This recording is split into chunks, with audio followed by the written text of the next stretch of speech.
오늘 우리에게 주신 하나님의 말씀은 요한계시록 22장 20절의 말씀입니다. 신약성경 423면에 있습니다. 요한계시록 22장 20절의 말씀을 제가 봉독해 드립니다. 이것들을 증언하신 이가 이르시되 내가 진실로 속히 오리라 하시거늘 아멘. 주 예수여 오시옵소서. 담임 목사님 나오셔서 메시아 기대 마라나타라는 제목으로 하나님 말씀 선포하시겠습니다. 할렐루야. 우리 옆에 있는 분과 인사 나누시겠습니다. 사랑합니다. 축복합니다. 잘 오셨습니다. 하나님께서 당신을 사랑하십니다. 아멘. 고맙습니다. 감사합니다. 시편 130편은 다윗의 시라고 이야기합니다. 특별히 시편 130편은 다윗의 대표적인 참회 시입니다. 하나님 앞에 잘못하였습니다라고 돌이켜 회개하고 하나님의 은혜를 누리기 원합니다라고 하는 그런 시가 바로 시편 130편이지요. 우리 시편 130편 1절에서 6절까지의 말씀을 이제 함께 봉독해 보시겠는데요. 그가 어떻게 참회하고 회개하였는지, 그리고 그가 바라고 원하고 소망하였던 것은 무엇인지 함께 살펴보시면서 시편 130편 1절에서 6절까지 말씀을 함께 보시도록 하겠습니다. 여러분 영상을 보시면서요 함께 봉독하시겠습니다. 여호와여, 내가 깊은 곳에서 주께 부르짖었나이다. 주여, 내 소리를 들으시며 나의 부르짖는 소리에 귀를 기울이소서. 여호와여, 주께서 죄악을 지켜보실진대 주여, 누가 서리이까? 그러나 사유하심이 주께 있음은 주를 경외하게 하심이니이다. 나 곧 내 영혼은 여호와를 기다리며 나는 주의 말씀을 바라는도다.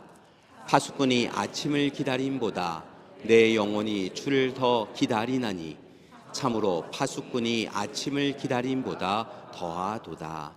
아멘. 다윗은 그의 인생 가운데 최고의 정점에 오를 수 있었던 사람이었습니다. 많은 것을 누렸고 많은 것을 그의 권한과 권력으로 행할 수 있는 사람이었지요. 그렇게 그는 때로 실패하고 실수합니다. 그리고 하나님 앞에 부끄러운 자신을 견딜 수 없어서 통회자복하며 회개하곤 합니다. 오늘 시편 130편도 그와 같지요. 꽤 괜찮은 인생을 살고 있다 생각하였는데 돌아보니 그의 삶이 아무것도 아니었다는 것입니다. 무엇인가를 얻고 붙잡고 높은 자리에 오르고 이제 무엇이든 할 수 있다 생각되어졌는데 그 모든 것이 일순간에 와르르 무너지고 그는 오늘 이 시간 깊은 곳, 그곳에 머물며 하나님, 돌아보니 이 모든 것이 부족하고 연약하고 둔한 제 탓이었습니다. 하나님 없이 하나님을 외면하며 살아가며 꽤 괜찮은 삶을 살고 있다고, 하나님 앞에 예배드리지 아니하고 하나님의 말씀을 경홀히 여기며 그래도 괜찮다 생각하며 살아왔는데 이 모든 삶이 참으로 헛된 것이었고 악한 것이었습니다 라고 그는 하나님 앞에 회개하고 있는 것이지요. 그래서 그는 다시 하나님을 바라봅니다. 하나님밖에 없습니다. 하나님, 오늘 이 시간 이 깊은 곳에서, 다른 번역본을 보면 깊은 물, 깊은 늪이라고도 번역하고 있는데요, 이 깊은 곳에서 오직 하나님의 사랑이 있지 않고는, 하나님의 자비와 은혜가 있지 않고서는 나는 이곳을 벗어날 수 없는 존재인 것을 깨닫습니다 라고 이야기하며 오직 하나님의 도우심을 간청합니다. 하나님, 오늘도 제 기도를 듣고 계시지 않습니까? 하나님, 오늘 이 시간에도 깊은 곳에서 어둠 속에서 눈물 흘리고 있는 저를 바라보고 계시지 않습니까? 이 나라 이 백성을 바라보고 계시지 않습니까? 이 이스라엘 백성들, 하나님의 백성인 이들을 이렇게 또다시 무너진 곳에서 눈물 흘리게 하시려고 하십니까? 라고 하며 하나님을 향하여 울부짖어 기도하였던 것이지요. 그러면서 그는 이렇게 오직 하나님을 바라보며 하나님께 죄를 용서하고 하나님의 응답을 바라는 그 시간을 간구할 뿐만이 아니라 한 걸음 더 나아가 그의 결단을 하나님 앞에 내어드리는 것을 볼 수 있습니다. 그것은 바로 하나님을 기다린다는 것입니다. 자신의 인생이 하나님 곁을 떠나서 하나님을 외면하고 멀리 떠나가서 이것이 좋사오니 하며 그렇게 악한 자리에 서서 하나님을 애타게 기다리게 하였던 그 시간들을 알았던 그는 이제 그곳에서 돌이켜 하나님 앞에 서서 하나님만 바라본다고, 하나님만 기대한다고, 하나님만 기다린다고, 하나님이 다시 나의 하나님 되어주실 시간, 아니 온전히 하나님 앞에 서서 하나님의 그 사랑을 다시 누릴 그 시간을 나는 이제 기다린다고, 하나님만을 기다립니다라고 고백하고 있는 것이지요. 특별히 처음 우리가 함께 읽은 말씀의 후반부에 보면 파수꾼이 아침을 기다림보다 자신이 하나님을 기다리는 것이 더 간절하게 기다리는 것입니다라고 고백합니다. 파수꾼들은 보통 이 성을 지키기 위하여 성루에 올라서 밤을 지새며 그렇게 성을 지킵니다. 밤새 잠을 청하지 못하고 그렇게 밤을 지새우며 성을 지키는 이들에게는 아침이 오는 것이야말로 그들에게는 자유가 또한 누려지는 시간이 되어질 테고 간절히 원하는 시간이었겠지요. 그런데 그렇게 파수꾼이 아침을 기다림보다 오늘 이 시간 자신이 더욱더 하나님만을 기다립니다. 하나님의 사랑과 자비만을 오늘 이 시간 이 어둠의 자리에서, 눈물의 자리에서 그렇게 바라고 청합니다라고 하며 하나님 앞에 기도하고 있다는 것이지요. 그가 이렇게 파수꾼이 아침을 기다림보다 더 간절히 하나님을 기다리며 기대하며 기도할 수 있었던 것은 하나님께서 그 이전의 삶 가운데 그와 함께 하시며 그를 잊지 아니하시고 원수의 적군의 그 소굴에서도 그를 구해 주신 것을 그가 알았기 때문에 그렇습니다. 그가 골리앗 앞에 섰을 때 그는 골리앗을 이길 수 없는 존재였지만 하나님께서 그를 통하여 골리앗을 이기게 해주셨습니다. 사울의 쫓김을 통하여 어려움에 처했을 때 하나님께서는 그를 감사하나 품어주시고 산성이요 요새요 반석이 되어주셨습니다.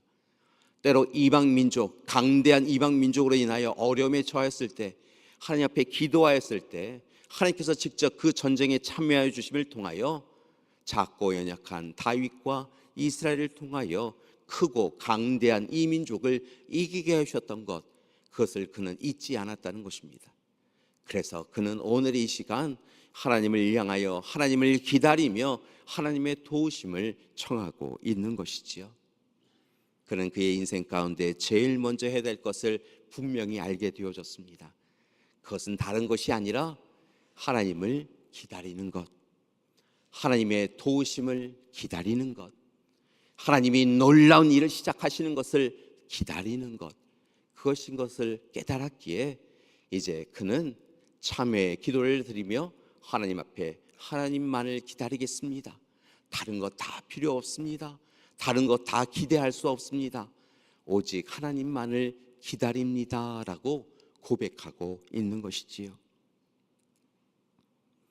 사랑하는 여러분, 오늘 이 시간 그 어느 때보다 다윗의 간구와 기도가 필요한 때인 것 같습니다. 이 시대에 우리는 한 발 내딛는 것이 참으로 두렵고 떨립니다. 이 길을 걷는 것이 맞는가 몇 번이고 다시 묻고 또 묻고 하며 그 발을 내딛습니다. 그러나 때로 그 발 내딛음이 힘겨워서 뒤로 두 발을 물러설 때도 있는 것이 이 시대이지요. 갈증과 갈급의 시대입니다. 두려움과 공포의 시대이기도 합니다.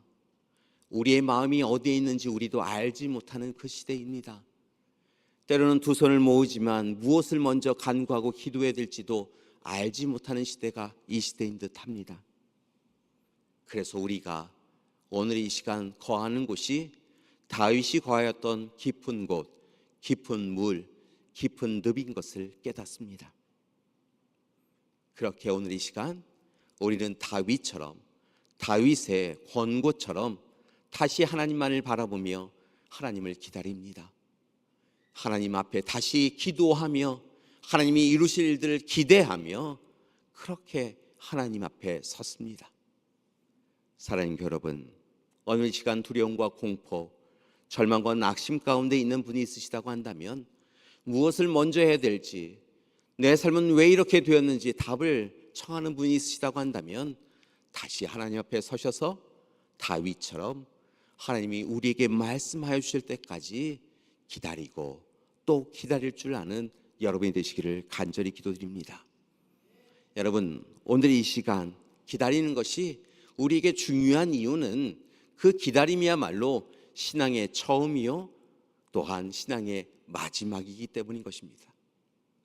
우리는 신앙생활을 어떻게 해야 참 좋은 신앙생활을 하는가라고 묻고 또 묻는데요, 물론 말씀 앞에 사로잡혀야 되지요. 하나님 앞에 찬양과 찬미로 나아가야 합니다. 하나님 앞에 예물을 내어드리고 우리를 헌신하며 하나님이 기뻐하시는 삶을 살아가야 될 줄 믿습니다. 그런데 그러한 삶 가운데 우리가 절대로 놓치지 말아야 될 것이 또 한 가지 있는데요, 그것은 기다려야 한다는 것입니다. 그런데 요즘 우리의 삶을 들여다보면 기다리는 신앙의 삶이 참 쉽지 않은 것을 깨닫습니다. 때로는 그런 고민을 해봅니다. 성경책에 나와 있는 이스라엘 백성들처럼 그 기다림의 시간들이 오래되면 우리는 과연 그 시간들을 인내하며 정말 열심히 기다릴 수 있을까라고 하는 고민을 해보았습니다. 여러분, 우리는 기다릴 수 있을까요? 예전에 우리 선조들이 이야기하는 것처럼 우물에 가서 숭늉을 찾는다라고 하는 어리석은 사람들, 그들의 모습이 우리의 모습은 아닐까요? 씨앗을 뿌리고 바로 뒤돌아서서 왜 씨앗이 자라지 않느냐라고 그렇게 조급한 마음을 두고 있는 것이 우리의 신앙의 삶은 아닐까요? 외국 사람들이 제일 먼저 익히는 단어가 빨리빨리라고 이야기하는데요, 어느덧 우리의 신앙도 빨리빨리 신앙이 되어져서 조급 신앙이 되어져서 하나님 이렇게 간구하면 하나님이 응답해 주시지 않냐면 하나님이 어디 계시냐고, 하나님이 안 계시는 것 같다고 이야기하는 것이 우리의 삶인 듯 보입니다. 그렇게 오늘 이 시간 성경의 말씀에 나오는 것처럼 혹 이스라엘 백성들이 출애굽하게 되어질 것이다라고 하는 그 약속이 지연되어져서 400여 년에서 430년 동안 기도해야 됐다고 한다면 우리는 정말 그동안 기도할 수 있을까라고 하는 생각이 듭니다. 이스라엘 백성들이 출애굽하여서 약속의 땅에 이르는 시간이 40여 년이 걸렸다라고 이야기하는데요, 어찌 보면 우리도 날마다 불평하였던 이스라엘 백성들처럼 아니 이렇게 쉽게 갈 수 있는 약속의 땅에 이렇게 40년 동안 우리를 헤매게 하는 이유가 어디에 있느냐라고 이야기하며 하나님이 이루실 일들을 기대하기보다는 하나님을 향하여 불평하고 불만하며 하나님을 기다리기보다는 우리가 앞서서 걷기를 원하는 인생이 우리이지 않을까라는 생각이 듭니다. 하나님께서는 이사야를 비롯하여 많은 예언자들에게 그들이 어쩔 수 없이 바벨론으로 끌려가게 되어지지만 분명 다시 돌아올 그날이 있다라고 이야기해 주셨는데요, 그 시간이 70여 년의 시간이었다고 한다면 우리는 과연 기다릴 수 있었을까요? 오늘 이 시간 우리가 대림절의 시간을 보내며 앞서 이사야를 비롯한 미가를 비롯한 많은 예언자들이 주님이 메시아가 구원자가 오신다라고 하는 그 소식을 소망의 소식으로 주셨는데, 여러분 그 소식이 이루어지는데 700년이 이루어진다고 한다면 우리는 오늘 이 시간 그 시간들을 기다릴 수 있을까요? 참으로 두려운 마음으로 이 기다림, 특별히 하나님을 기다림에 대하여 생각할 수밖에 없는 시간입니다. 그러나 교회 여러분, 오늘 이 시간 부탁드립니다. 오늘 우리가 기다리는 일이 하루일지라도 이틀일지라도 아니 일주일, 한 달, 아니 이스라엘 백성들처럼 40년, 70년, 400년, 700년을 기다릴지라도 두려움과 설레임과 감사와 기쁨으로 오직 하나님이 우리를 통하여 우리에게 이루실 일들을 기대하며 기다리는 우리가 되기를 소망합니다. 사랑하는 여러분, 우리는 모두 다 하나님의 약속을 받은 사람들입니다. 약속의 이야기는 다르지만 다 하나님의 약속을 받은 사람들입니다. 그렇다고 한다면 하나님은 여러분에게 오늘 이 시간 그 약속을 분명히 이루어 주실 줄 믿습니다. 다만 믿음으로 간구하고 청하며 그 일이 분명 이루어질 것을 확신하며 기다리시는 여러분이 되기를 소망합니다. 오늘 안 이루어졌다고 하여서 실망하지 마시고요. 오늘까지 안 이루어졌다고 하여 실망하지 마시고 하나님께서 분명 오늘, 내일, 한 달, 10년, 20년 아니 우리의 인생이 마무리되어지는 그 시간에 아니 한 걸음 나아가서 내게 이루지 아니한 약속이라고 한다면 내 사랑하는 자녀를 통하여 이루어진다라고 하는 약속을 붙잡고 그렇게 기다리며 기대하며 하나님 앞에 서시는 여러분이 되기를 소망합니다.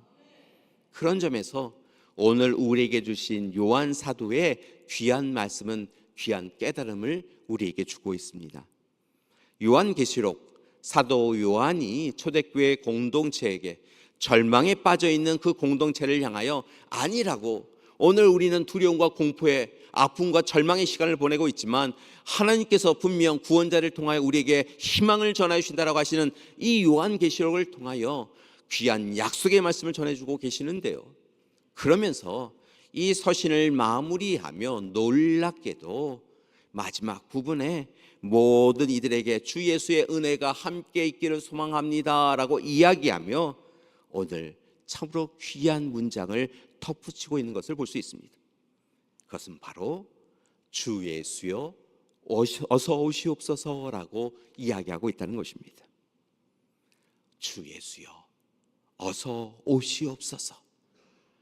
요한은 이렇게 그의 서신을 마무리하며 초대교회 공동체에게 함께 예수님이 오심을 잊지 말고 우리 가운데 다시 오신다고 하신 그 예수님을 마음에 모시고 다시 용기를 내어 믿음으로 절대로 신앙을 잃지 말고 살아가자라고 권면하고 있었다는 것이지요. 여러분, 이 주 예수여 어서 오시옵소서라고 하는 이 문장이 우리에게는 낯설지 몰라도 이 요한이 함께 동역하고 있던 초대교회 공동체원들에게는 참으로 익숙하고 중요한 그런 문장이었던 것을 깨닫습니다. 우리는 이렇게 대림절이 되어지면 마라나타 마라나타 주 예수여 어서 오시옵소서라고 하며 우리가 찬양을 드리는데요. 우리가 그렇게 드리는 이 찬양이 초대교회 공동체에게는 세 가지 의미에서 아주 주요한 그런 문장이었다는 것이지요. 첫 번째는 이 주 예수여 어서 오시옵소서라고 하는 이 놀라운 고백과 문장은 이스라엘 백성들이 함께 카타콤에 모여서 예배를 드릴 때 사용하는 예배 예전의 언어였던 것을 봅니다. 초대교회 공동체는 죽음의 위협에 사로잡혀서 사로잡힘에 또 던져짐에 그 두려움에 사로잡혀서 함께 참으로 지하, 무덤, 동굴에 모여 함께 예배를 드립니다. 그러면서 그들이 함께 예배 가운데 고백하였던 언어 중에 하나는 호산나였습니다. 하나님을 향하여 찬양합니다라고 하는 것이었지요. 아멘이었습니다. 하나님의 그 말씀이 그대로 이루어지기를 소망합니다라고 고백합니다. 이렇게 호산나와 아멘과 함께 대표적인 예전의 언어로 사용되었던 것이 바로 주 예수여 어서 오시옵소서 마라나타였던 것이지요. 또 다르게 이 단어, 이 문장은 이 초대교회 공동체가 모일 때마다 서로를 향하여서 안녕을, 평안을 구하며 함께 나누는 인사말이기도 했다는 것입니다. 초대교회 공동체가 모이면 예수 그리스도의 사랑이 당신과 함께 있기를 원합니다라고 인사를 함께 나누었습니다. 로마의 평화가 아니라 오직 진정한 평화를 주시는 예수님의 평화가 당신에게 있기를 원합니다라고 이야기하며 인사를 나누었다는 것이지요. 주님의 사랑과 주님의 평안이 우리에게 있기를 원합니다라고 하며 서로를 위로하고 서로를 격려하였습니다. 그런 그들이 또한 함께 나누었던 인사말이 무엇이냐면 마라나타 주 예수여 어서 오시옵소서. 예수님이 곧 오신다고 약속하여 주셨습니다. 오늘 이 시간 우리는 힘들고 어렵지만 우리 가운데 다시 오실 재림 예수님을 기다리며 함께 우리가 용기를 내어 이 믿음 생활을 합시다라고 권면하였다는 것이지요. 마지막으로 세 번째, 이 초대교회 공동체 교부들이 함께 모여 신앙생활을 이렇게 하는 것이 좋습니다, 또 예식은 이렇게 하는 것이 좋겠습니다라고 모아놓은 교훈집이 있는데요. 그 가운데 디다케라고 하는 교훈집이 있습니다. 그 교훈집을 보면 우리가 다음 주에 이제 성찬식을 진행하게 되어질 텐데, 성찬식을 다 마무리하고 나서 하나님 앞에 감사의 기도를 드릴 때 맨 마지막 문장에 주 예수여 어서 오시옵소서라고 하며 성찬 예식을 마무리하기도 하였다고 합니다. 이처럼 그들은 인사말로 또한 성찬식의 감사로, 또 다르게는 함께 모일 때마다 서로를 격려하는 인사말로 그렇게 서로에게 함께 나누었다는 것이죠. 그렇다고 한다면 이 마라나타, 앞서도 소개해드렸지만 이 마라나타는 도대체 무슨 단어이기에, 주 예수여 어서 오시옵소서라고 하는 것은 어떤 의미가 있기에 그들은 이렇게 이 단어를, 이 문장을 사용하였던 것일까요? 마라나타라고 하는 이 단어는 아람어입니다. 이스라엘 백성들은 구약 시대에는 히브리어를 사용하였고, 그리고 신약 시대에는 주로 헬라어를 사용하였는데요, 그 가운데서도 그 지방의 토속어라고 할 수 있는 이 아람어를 사용하기도 하였습니다. 예수님도 아람어를 사용하기도 하셨는데요, 이 마라나타라고 하는 이 단어는 실은 아람어였습니다. 이 마라나타라고 하는 것은 주님을 의미하는 마르라고 하는 단어와 오다, 오시다라고 하는 의미를 갖고 있는 아타라고 하는 단어가 합쳐진 그런 합성어이지요. 그러니까 마라나타라고 하는 이 단어는 주님 오시다, 오다, 이런 의미를 갖고 있습니다. 그런데 이 마라나타라고 하는 단어가 성경 이외 다른 문헌들을 바라보면 또 다르게 사용되어진 경우가 두 경우가 있는 것을 볼 수 있는데요, 마란아타 이렇게 기록되어진 부분들이 있습니다. 이것은 우리 주님이 오신다, 우리 주님이 오실 것이다 라고 하는 의미가 있고요, 우리가 익숙한 마라나타, 우리가 찬양할 때 마라나타 이렇게 부를 때가 많은데요, 실은 마라나타가 적합한 이 단어라고 할 수 있겠습니다. 마라나타라고 하는 것은 오히려 주님 어서 오시옵소서라고 하는 청유형의 그런 해석을 가지고 있습니다. 아무튼 이 마라나타라고 하는 이 모든 용어는 주님께서 우리 가운데 오셔야겠습니다. 약속하신 대로 우리 가운데 오셔야 우리는 오직 주님의 뜻대로 살아갈 수 있습니다. 그러니 속히 어서 오시옵소서라고 하는 고백과 간구가 담겨져 있는 것이지요. 사랑하는 여러분, 대림절 세 번째 초를 밝혔습니다. 세 번째 초를 밝히며 주님이 우리 가운데 더 가까이 오신다라고 하는 것을 우리는 소망하며 아기 예수님이 오시는 그 시간에 빈자리를 마련하고 그 주님을 맞이하고자 합니다. 한 걸음 더 나아가 재림하시는 예수님 언제 오신다라고 아무도 알지 못하지만 재림의 예수님이 우리 가운데 오시면 우리는 주저함없이 예수님께 나아가서 주님을 기다렸습니다라고 고백하며 주님을 영접하기를 소망합니다. 그러기 위하여 오늘 너무 바빠하지 마시고 너무 분주하게 살지 마시고 세상의 다른 것을 붙잡으려고 노력하지 마시고 오늘 다시 이스라엘 백성들이 그리 행하였던 것처럼, 초대교회 공동체가 그리 행하였던 것처럼 마라나타, 주여 어서 오시옵소서 간구하고 청하는 저와 여러분이 되기를 소망합니다. 한번 해볼까요? 마라나타, 주여 어서 오시옵소서. 우리 옆에 있는 분들에게요, 우리 초대교회 공동체가 인사를 한 것처럼요 함께 또 하셨으면 좋겠습니다. 마라나타, 주여 어서 오시옵소서. 여러분, 이렇게 주님 오심을 기다리는 우리가 되기를 소망합니다. 그런데 여러분, 과연 우리는 주님을 기다리고 있는 것일까요? 여러분, 우리는 늘 마라나타, 아멘 주 예수여 어서 오시옵소서라고 청하며 간구하며 기도하고 찬양하는데요, 정말 우리는 주님 오시는 것을, 지금 오시는 것을 기다리고 있을까요? 주님 오시면 주님은 우리에게 뭘 하실까요? 예전에 재미있는 예화를 본 적이 있습니다. 어느 교회에 기도를 열심히 하시는 권사님이 있으셨다고 합니다. 우리 교회는 아니에요. 그런데 기도의 일꾼이신 이 권사님이요, 늘 기도의 말미에 어떤 기도를 덧붙이셨냐면, 많은 기도를 하시고 기도를 마무리하실 때, 그러니 주님 어서 오시옵소서. 이 힘든 세상, 이 종말 세상, 악하고 더러운 세상, 주님이 오셔야 깨끗해집니다. 주님이 오셔야 이 땅이 온전해집니다라고 이야기하며 어서 주님 어서 오시옵소서라고 기도하셨다는 것이지요. 그런데요, 이 권사님이 너무 애타게 또 날마다 간절히 기도하셔서 그런지 어느 날은 두 손 모아 기도의 말미에 그러니 주님 어서 오시옵소서, 오늘 오시옵소서라고 기도하시는 순간에 주님이 짠 하고 나타나셨다는 거예요.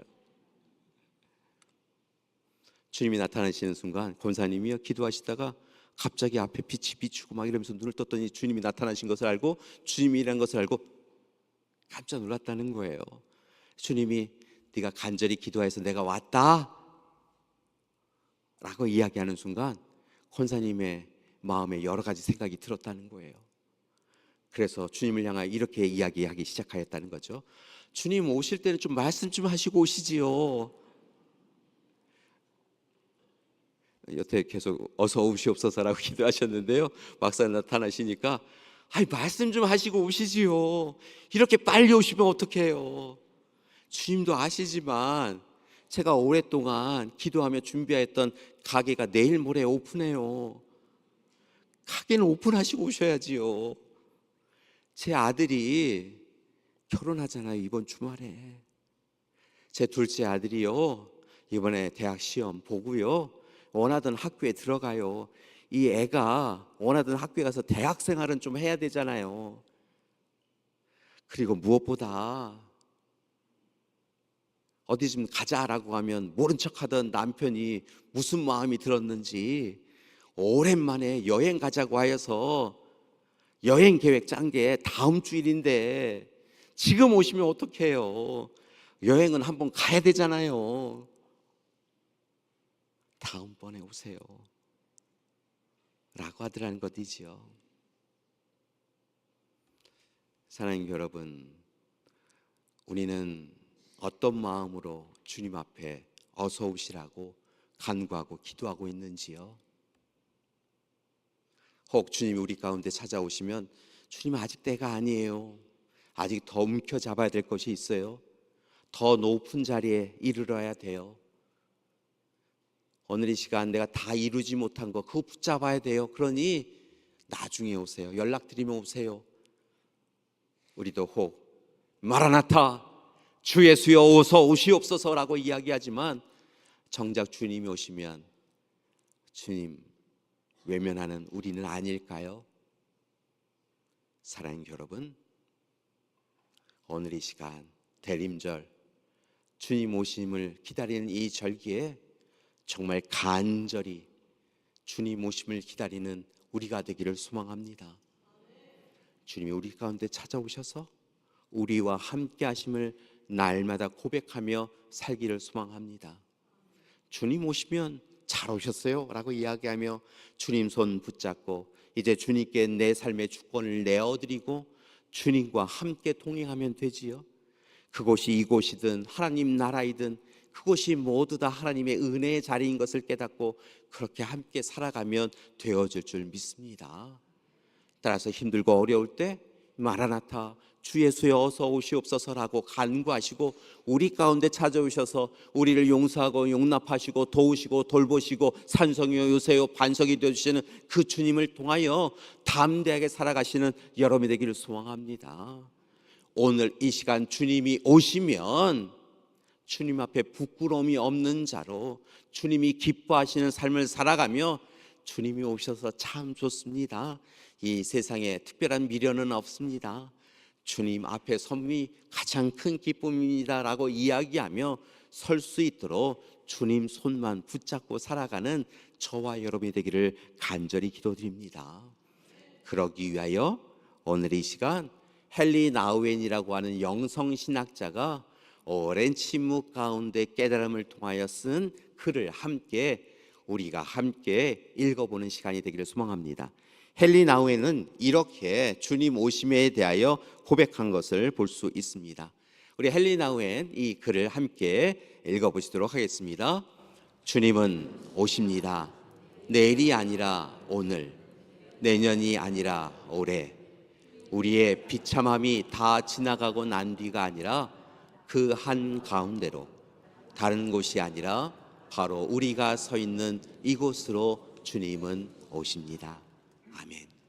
오늘 헨리 나우엔처럼 오늘 지금 여기에 우리와 함께 해달라고 주님 어서 오시옵소서라고 기도하는 우리가 되기를 간절히 기도드립니다.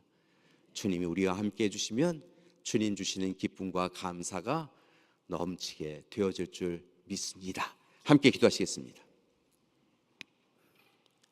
사랑의 주님, 어서 오시옵소서. 두려움과 공포 가운데 있는 우리에게 오시옵소서. 갈급과 갈증의 시대를 겪고 있는 우리에게 어서 오시옵소서. 또한 기쁨과 감사의 삶을 살아가는 우리에게도 어서 오시옵소서. 그리하여 우리의 주님 되어주시고 우리의 삶을 이끌어 주시옵소서. 대림절 우리 가운데 찾아오시는 아기 예수님을 기다립니다. 아기 예수님이 오셨음에도 불구하고 머무실 곳이 없어서 가축우리 돌구 위에 오르셨던 것을 우리는 기억합니다. 우리 가운데 다시 오시는 주님을 다시 돌구유로 인도하지 않도록 우리의 삶의 자리를 마련하고 주님 오심을 분명히 알 수 있는 우리 되게 하여 주시옵소서.